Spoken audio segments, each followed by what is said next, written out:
मेरा नाम अब अल्हम्दुलिल्लाह सलमा अंजुम है। मेरा पहला नाम मधु गोयल था। मैं गाजियाबाद के एक बहुत मजहबी हिंदू गोयल खानदान में पैदा हुई।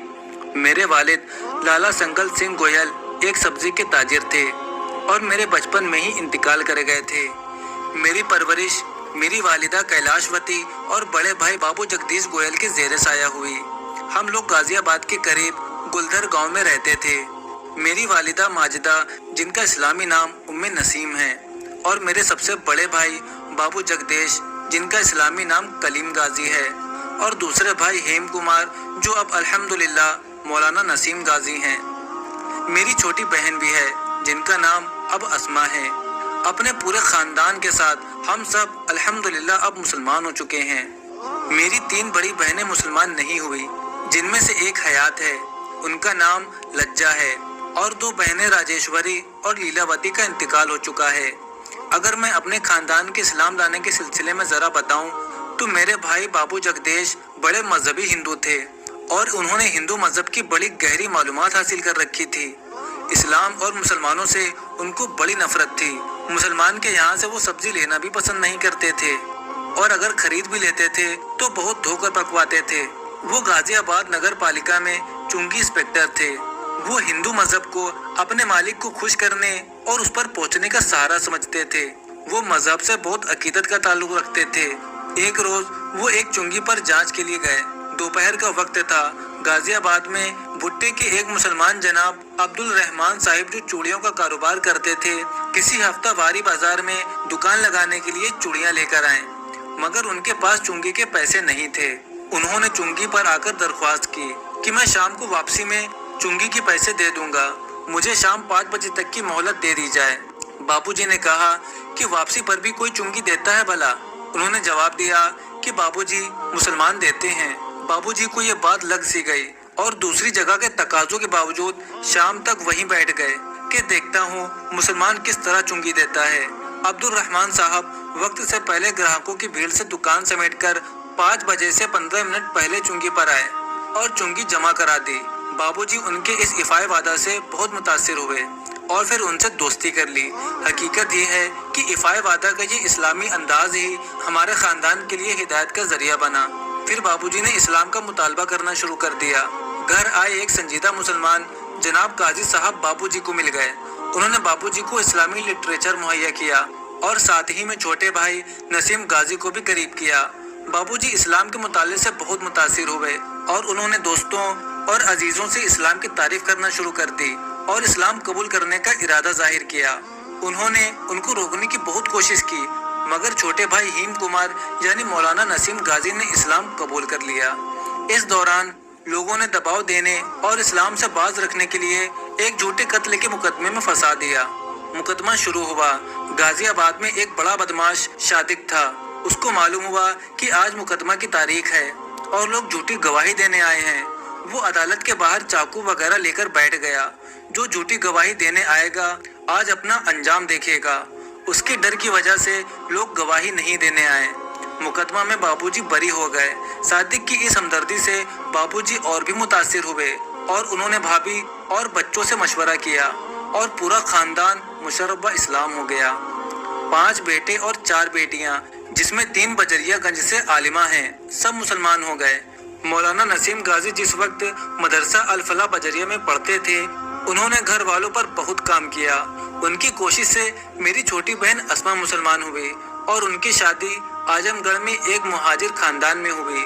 उनके शौहर जामिया में एक बड़े ओहदे पर हैं। उसके बाद नसीम भाई वालिदा और मुझ पर बहुत मेहनत करते रहे और बड़े दर्द भरे खतूत में लिखते थे। उनका एक दर्द भरा खत 9 मुस्लिम बेटे का अपनी माँ के नाम खत के उन्वान से शाया भी हुआ। चंद सालों की फिक्र और कोशिश से मेरी वालिदा भी मुसलमान हो गई, अल्हम्दुलिल्लाह। अब मैं अपने बारे में बताऊं तो मुझे बचपन से इस्लाम से बड़ी चिढ़ थी। इसकी बुनियादी वजह ये थी कि हमारा इलाका और गाजियाबाद के अक्सर इलाकों में मुसलमानों को देखती थी कि वो बहुत गंदे रहते हैं और उनके घर भी बहुत गंदे होते हैं। नसीम भाई जब भी गाजियाबाद आते 1 घंटा मुझे समझाते। मुझे उनका समझाना बहुत बुरा लगता। कभी कभी मैं कानों में उंगलियां दे लेती, कभी रोने लग जाती। उनके तरफ पीठ फेर कर दीवार की तरफ मुंह करके लेट जाती, मगर वो कहते रहते ایک بار وہ مجھے اعظم گڑھ لے گئے. وہاں میں نے بہت سلیقہ اور صفائی کا خیال رکھنے والے خاندان مسلمانوں کو دیکھا. غازی آباد کے ابراہیم خان کے گھر میں مجھے لے گئے. ان کے گھر کی عورتوں سے میں بہت متاثر ہوئی. وہ 10 سال تک مجھے سمجھاتے رہے. کبھی کبھی وہ رونے لگتے. مجھے اسلام کی باتیں تو سمجھ میں آتی تھیں مگر میں گندے مسلمانوں میں شامل نہیں ہونا چاہتی تھی. مجھے ڈر تھا کہ ان مسلمانوں میں خاص طور پر عبد الرحمان صاحب کے بیٹے سے میری شادی کرا دی جائے گی. اس لیے میں مسلمان ہوتے ہوئے ڈرتی تھی. ایک بار میں اعظم گڑھ گئی ہوئی تھی. نسیم بھائی میری خوشامد کرتے تھے کہ ایک روز ان کی ڈبڈبائی آنکھیں دیکھ کر میرا دل بھر آیا. میں نے کہا بھیا تم کیا چاہتے ہو؟ انہوں نے کہا مدھو بہن اسلام کا کلمہ پڑھ کر ہمیشہ کی آگ سے بچ جاؤ. میں نے کہا اچھا پڑھاؤ. پھر میں نے کلمہ پڑھا اور اسلام قبول کر لیا. نسیم بھائی کی خوشی کی کوئی انتہا نہیں تھی. وہ خوشی میں مجھے گلے لگا کر پھوٹ پھوٹ کر رونے لگے. اس لیے کہ تقریباً 10 سال کی متواتر لگن اور مسلسل دعوت کوشش کے بعد اللہ نے میرے دل کو اسلام کے لیے کھول دیا.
تو مسلمان دوستوں کے فون آتے تھے کہ ہم آپ کو لینے آ رہے ہیں.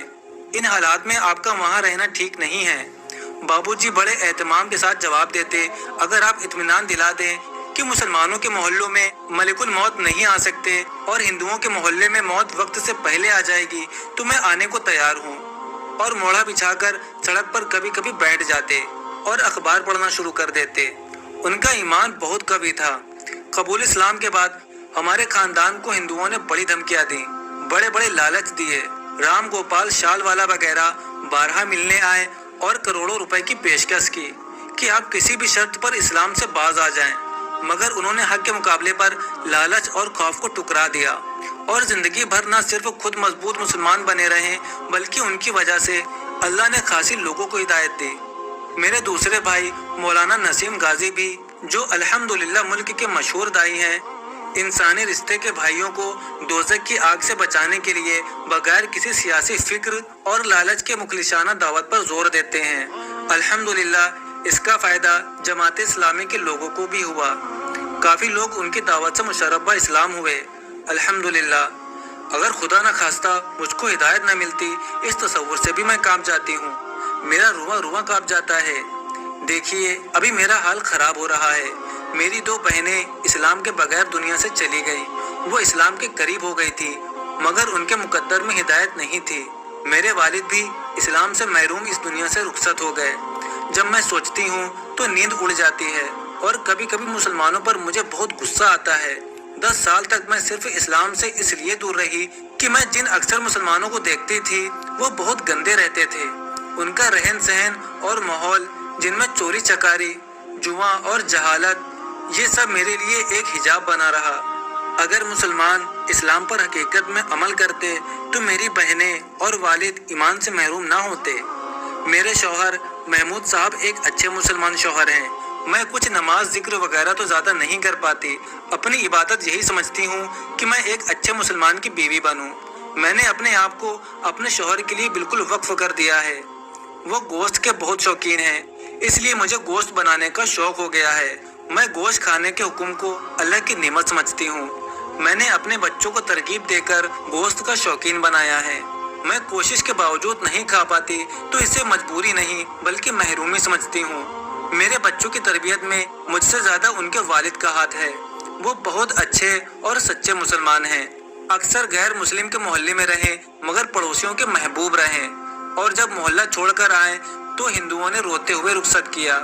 और इसी तरह एक मर्तबा पक्की महरी मोहल्ला में हम रहते थे।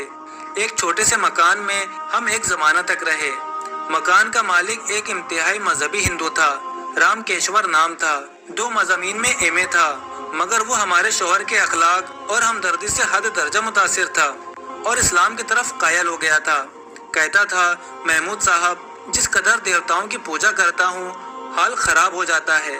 सोचता हूँ ये झूठे भगवान छोड़ दूँ और आपकी तरह एक सच्चे मालिक का हो जाऊँ। बेचारा महरूम ही इस दुनिया से चला गया। मैंने बच्चों को मुसलमान बनाने की फिक्र की और बचपन से नमाज पढ़ने के वक्त उनको अपने साथ रखती थी। गैर मुस्लिमाना आदतों से बचने को कहती थी। मुझे इस्लाम कबूल करने के बाद जिस तरह पहले इस्लाम और मुसलमान बुरे लगते थे, अब इसी तरह गैर मुस्लिम बुरे लगते हैं। इसलिए मैं गैर मुस्लिमों के मोहल्ले में रहने के बावजूद बच्चों के लिए पसंद नहीं करती कि वो गैर मुस्लिम बच्चों से दोस्ती करें, बल्कि उनके साथ खेलना भी मुझे अच्छा नहीं लगता।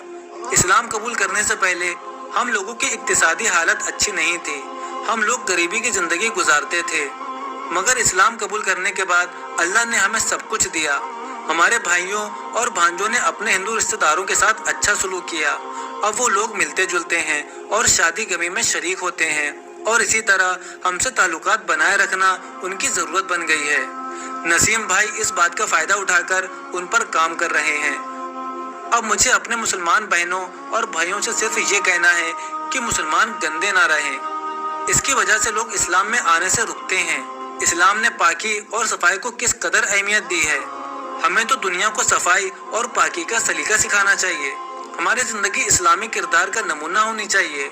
लेकिन 50 से ज़्यादा अफराद पर मुस्तकबिल ख़ानदान की हिदायत का ज़रिया सिर्फ अब्दुल रहमान साहब के वादे पर चुंगी जमा करने का अमल हुआ, बल्कि हमारे वास्ते से मुसलमान होने वाले सभी लोगों का ज़रिया उनका एक इस्लामी अमल हुआ। अफसोस हम खुद गंदे रहते हैं, और कम अज़ कम हिंदुस्तान में गंदगी मुसलमानों की शनाख्त समझी जाने लगी है। हमें इस बुराई को दूर रखने की कोशिश करनी चाहिए।